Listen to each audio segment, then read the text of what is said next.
After 15 seasons of biblical stakes, few storylines in Supernatural sparked more frustration, or faded more quickly, than the British Men of Letters arc introduced in Season 12 as a new way to professionalize hunting in America.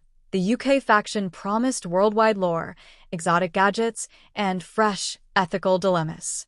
Instead, it delivered a muddled plot, paper-thin antagonists, and a dangling thread the writers quietly abandoned. Nearly a decade later, fans still wonder, how did a concept with so much potential lead absolutely nowhere? One from secret scholars to trigger-happy stereotypes. The Men of Letters were first glimpsed in Season 8 through Sam and Dean's grandfather Henry Winchester. That American chapter was scholarly. Librarians of the occult who armed hunters with knowledge. Viewers imagined the British branch would embody the same intellectual gravitas, perhaps a Kingsman meets X-Files organization. Instead, Season 12 thrust in Lady Tony Bevel and henchmen who acted less like researchers and more like cartoon villains. Bevel shot Sam, tortured him, then declared the Winchesters were as bad as monsters, a baffling tactic if recruitment was the goal. Her replacement, Mick Davies, was more diplomatic, but behind him lurked Arthur Ketch, a suave hitman who murdered witnesses, psychics, and even innocent teenage werewolves. Scholarship was out. Black Ops brutality was in. The tonal whiplash felt utterly detached from the Men of Letters' original ethos. 2. An organization that forgot basic strategy. The British Mole claimed they'd cleaned up the UK by proactively hunting every monster. Fair enough. Britain is an island roughly the size of Oregon. But transferring that approach to an entire continent bordered by Canada and Mexico? They never acknowledged the logistical leap. Their American base is stormed twice, first by the alpha vampire, then by angry hunters, proving they underestimated both supernatural and human opposition. Mick's moral crisis, killing a teenage girl, briefly teased internal conflict. But when he defied orders, Dr. Hess executed him, reinforcing a silly rule: any mole who shows nuance must die.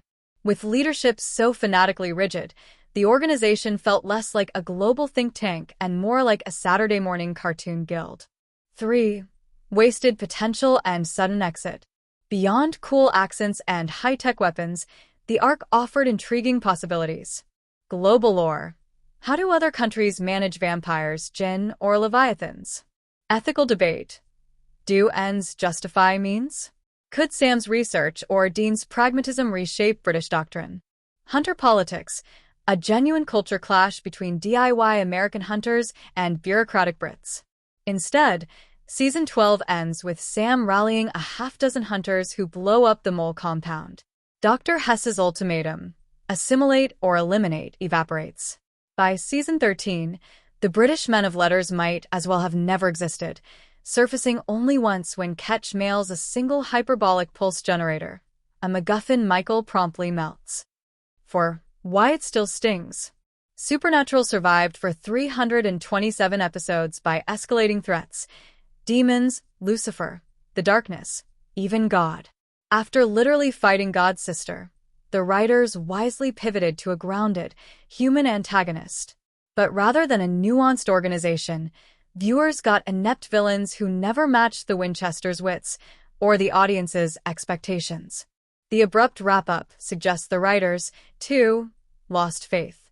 Whether due to cast availability, tonal mismatch, or fan backlash, the Mole storyline was quietly swept into the lore closet, leaving fans with lingering questions and zero payoff. 5. Lessons from a misfire.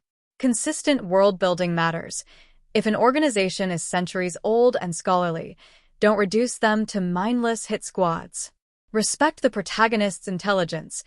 Torturing Sam Winchester, who endured hell, won't win hearts or information. Don't tease global stakes without follow-through. Viewers notice when grand promises end in a single warehouse explosion. Conclusion. 9 years on, the British Men of Letters arc remains Supernatural's most tempting what-if. Done right, it could have opened a world of international lore and moral gray zones.